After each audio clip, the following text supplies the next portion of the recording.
Hello বন্ধুরা, চলে এসেছি নতুন আরেকটা ব্লগ নিয়ে। এই ব্লগটা কিন্তু আমরা চলে যাচ্ছি ধানবাদ শহর থেকে বেশ কিছুটা দূরে তোপচাঁচি ড্যাম। প্রথমে যাব, দেন আমরা যাব পরেশনাথ পাহাড় বা পার্শ্বনাথ পাহাড়। পার্শ্বনাথ পাহাড় নিয়ে তোমাদেরকে আজকে একটু কিছু বলবো। তার আগে আমি বলবো, যারা এখনও আমার চ্যানেলটি সাবস্ক্রাইব করে আমার সঙ্গে থাকোনি, তারা অবশ্যই চ্যানেলটিকে সাবস্ক্রাইব করে আমার সঙ্গে থাকবে, সাথে থাকবে নতুন নতুন ভিডিও দেখার জন্য। চলো, তোপচাঁচি ড্যামে চলে এসেছি। বলা হয় এই তোপচাঁচি ড্যাম আদিবাসীদের উন্নত করার জন্য এই ড্যামটি তৈরি করা হয়েছিল এবং 214 একর জমি নিয়ে এই ড্যামটি তৈরি হয়েছে। তো আজকের ভিডিও একটু এক্সক্লুসিভ ভিডিও। দেখো, তোপচাঁচি ড্যামের সৌন্দর্য তোমরা দেখতে পাচ্ছ আশা করি। আমার তো ভীষণ ভালো লেগেছে। প্রচণ্ড রোদ্দুর ছিল এই সময়, কিন্তু অপূর্ব সুন্দর। চারিদিকে সবুজ পাহাড়, একদম সবুজ পাহাড়।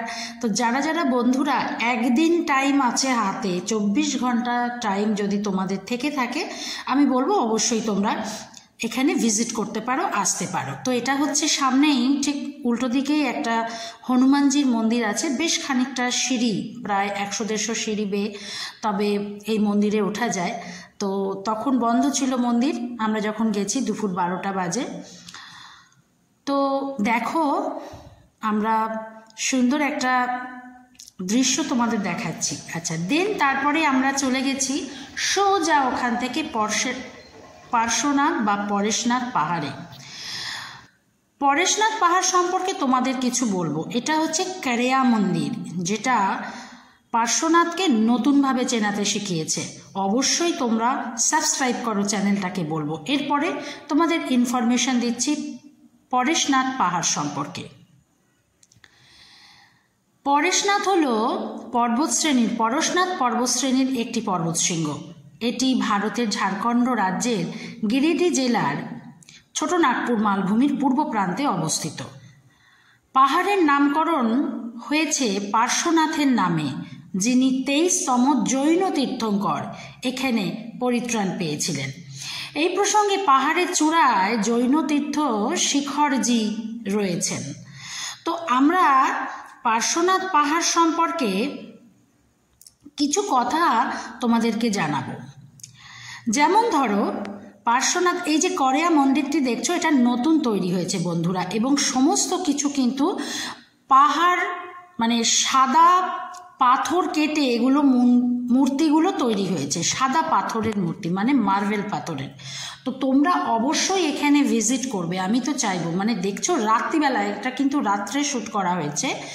রাত্রে এখানে মন্দিরের ভেতরে কোনো লাইট জ্বলে না, বাইরে যা লাইট আছে সেই আলোতেই তোমাকে শ্যুট করতে হবে, দেখতে হবে। আর মন্দিরের ভেতরে শুধুমাত্র প্রদীপের আলোতেই ভগবানকে দেখা যাবে। তো পরেশনাথ পাহাড় শ্রেণী,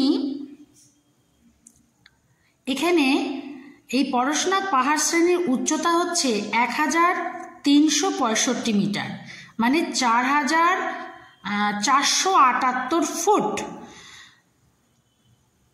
সর্বোচ্চ বিন্দু এটা। ভারতীয় রাজ্য অঞ্চলগুলির তালিকা এখানে রয়েছে।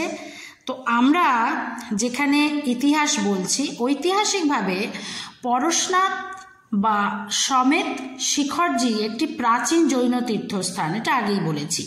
এটি এমন একটি স্থান যেখানে 23তম তীর্থঙ্কর পার্শ্বনাথ, যা পরশনাথ নামেও পরিচিত, 772 খ্রিস্টপূর্বাব্দে এখানে মোক্ষ লাভ করেছিলেন। এটি উল্লেখযোগ্য যে পরেশনাথ পাহাড়ের নাম জৈন তীর্থঙ্কর পার্শ্বনাথের নাম থেকে এসেছে, যিনি পরশনাথ বা পার্শ্বনাথ নামেও পরিচিত,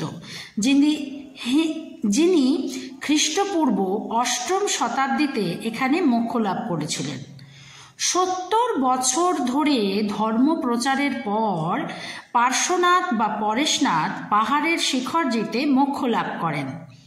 কিছু জৈন গ্রন্থে স্থানটিকে সন্মেত পর্বত বলা হয়।